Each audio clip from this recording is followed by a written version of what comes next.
والصلاة والسلام على سيد الأنبياء والمرسلين وعلى آله وصحبه أجمعين. قابل احترام صدر شعبہ جناب ڈاکٹر عارف خان صافی صاحب،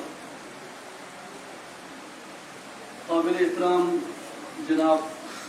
ڈاکٹر الیاس ستار صاحب، ڈاکٹر عمیر محمود صدیقی صاحب، ڈاکٹر زاہد صدیق مغل صاحب، اسلامک لرننگ ڈپارٹمنٹ کے تمام آنریبل فیکلٹی ممبرس اور یہاں پہ تشریف فرما تمام آنریبل اسکالرز، اسٹوڈنٹس، خواتین و حضرات، السلام علیکم.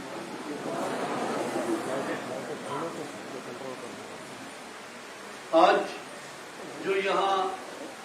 یہ کہکشاں سجی ہے، جن کے سامعین میں اور آڈینس میں بھی بڑی قداور شخصیات تشریف فرما ہیں، اور یہ سب آج مہمان بنے ہیں محی الدین شیخ الاکبر ابن العربی رحمۃ اللہ علیہ. اور میں اس بزم کے سجانے کے لیے اور ہمیں شیخ کے بارے میں غور و فکر کرنے کے لیے اور شیخ کی فکر پہ اٹھائے گئے سوالات اور اعتراضات کا تسلی بخش جواب لکھنے کے لیے، اور امام جلال الدین سیوطی اور ان کی قبیل کے ائمہ دین کی سنت کا اور ان کی ذمہ داریوں کا احیاء کرنے پہ دلی طور پہ مبارکباد پیش کروں گا اپنے بھائی ڈاکٹر عمیر محمود صدیقی صاحب کو اور ڈاکٹر زاہد صدیق مغل صاحب کو. اور میں اس میں کوئی شک نہیں رکھتا، یہ ایک اکیڈیمک مجلس ہے، ایک یونیورسٹی کا پلیٹ فارم ہے. میں کوشش کروں گا کہ اپنی عقیدت کی رو میں بہ کے کوئی نان اکیڈیمک بات نہ کروں، لیکن یہ بھی ایک اکیڈیمک بات ہے کہ یہ کتاب جو لکھی گئی ہے، جن اعتراضات کے جواب میں اور جن معاصر سوالات کے جواب میں یہ شیخ کے تصرف سے لکھی گئی ہے، اور اللہ تعالیٰ کی خاص توفیقات کے ساتھ جو اس نے عطا فرمائی ان پہ، ان سے یہ لکھی گئی ہے. اور اسی کے لیے کہا جاتا ہے کہ انکار از تو آید و مردان کنی کنن، کہ یہ کام آپ نے کیا ہے اور اہل ہمت اسی طرح کرتے ہیں. اور مجھے یہ کتاب دیکھ کے تو بہت خوشی ہوئی. میں اپنی ایک اور خوشی میں آپ کو شریک کرنا چاہتا ہوں کہ یہ مجھے ڈاکٹر عمیر محمود صدیقی صاحب نے اپنے کامنٹس کے ساتھ بھیجا، اور میں جتنا متاثر کتاب سے ہوا اس سے دگنا متاثر ڈاکٹر صاحب کی خوش خطی سے ہوا. خاص طور پر میں اس موقع پہ یہ عرض کرنا چاہوں گا کہ خوش خطی اور خطاطی ہمارے اسلاف کی بہت بڑی میراث ہے. آپ اس یونیورسٹی میں پڑھتے ہیں، اور اگر خاص طور پہ اسلامک لرننگ ڈپارٹمنٹ میں ہیں تو آپ کو خطاطی کو اور کیلیگرافی کو ضرور سیکھنا چاہیے اور اس میں محنت کرنی چاہیے. یہ میں نے ڈاکٹر صاحب سے سیکھا تو آپ سے میں نے عرض کر دیا، ضروری سمجھا عرض کرنا. میں نے گفتگو میں دو سپیکرز کو نہیں سن سکا، جو انٹرنیشنل ڈاکٹر حسام الملک اور ڈاکٹر ایلن گڈلاس، اس لیے میں ان کی گفتگو پہ کچھ عرض کرنے سے قاصر ہوں. علامہ ڈاکٹر الیاس ستار صاحب کی گفتگو پہ بھی تقریباً اختتام پہ پہنچا. البتہ مجھے بہت تسلی ہوئی اور بڑی خوشی ہوئی ڈاکٹر زاہد صدیق مغل صاحب کی گفتگو سن کے، اور جتنے مشکل موضوع کو، جتنے دقیق اور جتنے گہرے موضوع کو انہوں نے جتنے کم وقت میں، جتنے آسان پیرائے میں اور جتنے عوامی انداز میں بیان کیا ہے، اس کے بعد یہ کوئی شک نہیں رہ جاتا کہ اس کتاب کے اندر آپ کو اس مہارت کے کئی شاہکار نظر آئیں گے. اور یقیناً یہ کتاب جس طریقے سے اس کے سر ورق پہ لکھا گیا ہے کہ علوم تصوف اور کلام کے طلباء کے لیے تو یہ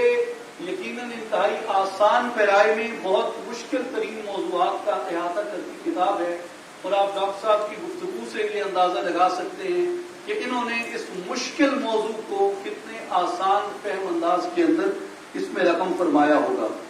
آپ نے اپنی گفتگو میں اسلامی تعلیمات کی مجسم شکل کے بارے میں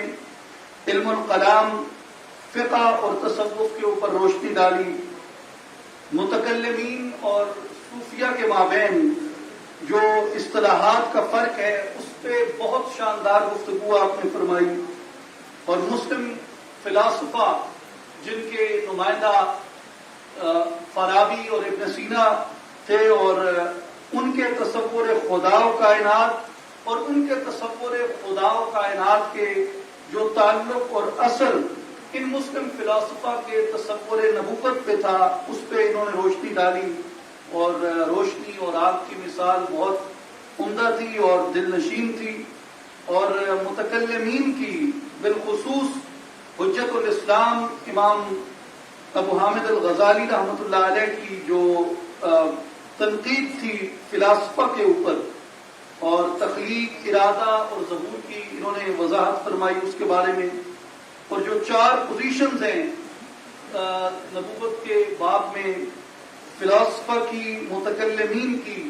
اور ختم نبوت کے بعد جو اہل تشیع کا نقطہ نظر ہے اور جو اہل تصوف کا نقطہ نظر ہے، اس پہ ڈاکٹر صاحب نے خوب انصاف فرمایا۔ اور مجھے یہ ریپیٹ کرنی ضروری سمجھتا ہوں یہ بات کہ ڈاکٹر صاحب کے بقول حجت الاسلام ابو حامد الغزالی رحمۃ اللہ علیہ کا وہ کام جو تحافت الفلاسفہ یا مقاصد الفلاسفہ کی صورت میں آپ کو، یا اس سے بھی بڑھ کے جو تسنن و تصوف کے مابین امام غزالی رحمۃ اللہ علیہ نے ایک برج بلڈنگ کا کام کیا، اور ان کے اس نامکمل کام کو ڈاکٹر صاحب کے بقول شیخ الاکبر محی الدین ابن العربی رحمۃ اللہ علیہ نے مکمل کیا۔ اور یہ تصوف میں اور فلسفہ میں معروف بات ہے کہ شیخ ابن العربی رحمۃ اللہ علیہ سے پہلے جو فلسفہ تھا اور جو تصوف تھا، یہ 2 الگ الگ چیزیں سمجھی جاتی تھی اور ان کو کبھی اکٹھا نہیں رکھا جاتا تھا۔ یہ صحرا محی الدین ابن العربی رحمۃ اللہ علیہ کے سر اقدس پہ ہے کہ جنہوں نے یہ الزام لگانے والے جو ہیں، شیخ کے متعلق بدگمانیاں پھیلانے والے جو لوگ ہیں، ان کی اپنی علمی حالت یہ ہے کہ ان کے ایک عقیدت مند سے کسی نے پوچھا کہ حضرت کی فلاں کتاب آئی ہے کہ آپ نے مطالعہ کیا؟ تو ان کے شاگرد نے جواب دیا، دراصل بات یہ ہے کہ جب حضرت ایک کتاب لکھ لیتے ہیں تو اس کے بعد عرصہ دراز تک رجوعات کا سلسلہ جاری رہتا ہے، وہ ہر مسئلہ جو لکھتے ہیں اس سے رجوع فرما لیتے ہیں۔ تو میں یہ سوچ رہا ہوں کہ 2-4 سال گزر جائیں، وہ تمام باتوں سے رجوع کر کے کتاب کا نیا ایڈیشن لکھ دیں تو میں پھر پڑھ لوں گا اس کو۔ تو اپنی ان کی علمی حالت یہ ہے، اور الزام وہ عائد کرتے ہیں اور اپنا ہاتھ گریبان ابن عربی کی طرف بڑھاتے ہیں، جو یقیناً ان کی بساط سے اور ان کی علمی جو تگ و دو ہے اس سے بہت آگے ہے۔ کیونکہ ایک آدمی جس کی ساری زندگی کی تگ و دو یہ ہو کہ وہ پروگریسو اسلام جس کا ویسٹ بڑا چرچا کرتا ہے اور جس کے بارے میں ویسٹرن یونیورسٹیز کے اندر جس کو ٹریڈیشنلسٹ اپروچ کے مقابلے میں ایک بڑی خوبصورت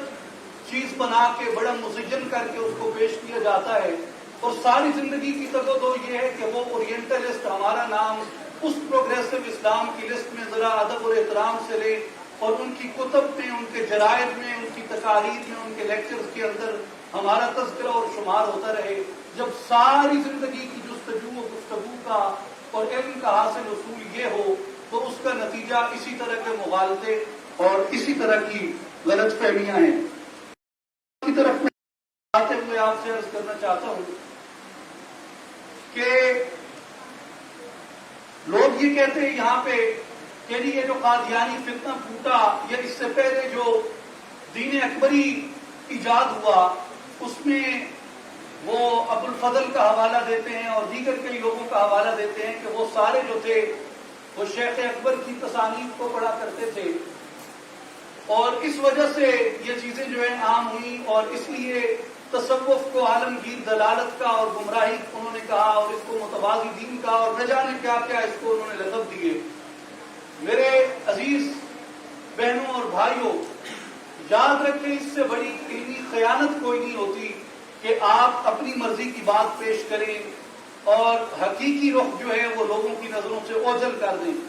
اس سے بڑی علمی خیانت، علمی بددیانتی کوئی نہیں ہوتی۔ یہ دو فتنوں کی میں آپ کو مثال دوں گا۔ اگر اکبر کے عہد کے اندر ایک فتنہ وپا ہوا جس کے اندر اگر کسی بزرگ کی عبارات کو غلط طور پہ پیش کیا گیا یا ان کی غلط تشریح پیش کی گئی، تو آپ یہ دیکھیے کہ اکبر کے زمانے میں اس فتنے کے خلاف جہاد کرنے والا کون تھا۔ اگر قادیانی کا فتنہ اٹھا ختم نبوت کے مسئلے پہ اور اس نے اپنا کذب ظاہر کیا، تو اس کے مقابلے میں اس کے رد و ابطال کے لیے کون اٹھا؟ اکبر کے فتنے کو ختم کرنے والا بھی ایک مرد درویش، صوفی کامل، عارف خدا تھا، اور قادیانی کا رد و ابطال کرنے والا بھی ایک مرد خداگاہ، ایک صوفی کامل، ایک درویش خدا مست تھا۔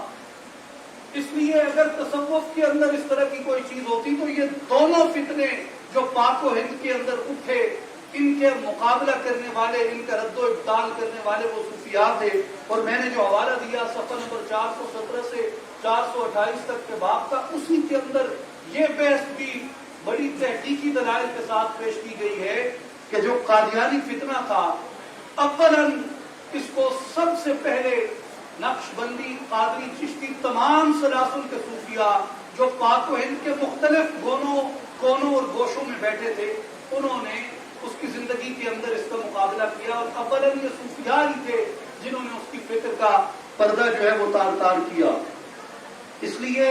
ایک ادھورا رخ تصویر کا دکھانا وہ علمی طور پہ قطعاً مناسب نہیں ہوتا۔ اور یہ کتاب جو ہے آپ کو اس حوالے سے بڑی ان سوالات کے جواب کے ساتھ ساتھ جس طریقے سے ڈاکٹر زاہد صدیق مغل صاحب نے کہا کہ کلام اور تصوف کی جو روایت ہے، میں سمجھتا ہوں یہ اس کا احیاء کرتی ہے، اور یہ ہمیں علم کی اور تدبر کی، مطالعے کی، محنت کی اور ریاضت کی دعوت دیتی ہے۔ اور میں دعا گو ہوں کہ اللہ تعالیٰ ہمارے ان دونوں بھائی صاحبان ڈاکٹر زاہد صدیق مغل صاحب اور ڈاکٹر عمیر محمود صدیقی صاحب کو اس عظیم کام کی سر انجام دہی پہ اجر عظیم بھی عطا فرمائے۔ اور میں دعا کرتا ہوں کہ اللہ تعالیٰ ہماری صفوں سے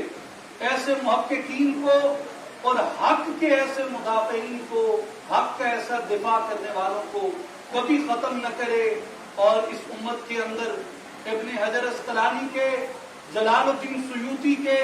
شہاب الدین سہروردی کے، عبد القادر الجیلانی کے، محی الدین ابن العربی کے بیٹوں کو، بیٹیوں کو یہ توفیق دیتا رہے کہ وہ ہر عہد کے اندر جہالت اور گمراہی کا پردہ چاک کرتے رہے اور حق کی دعوت پہ اس امت کو قائم رکھے۔ اللہم اہدنا الصراط المستقیم، وآخر دعوانا الحمد للہ رب العالمین۔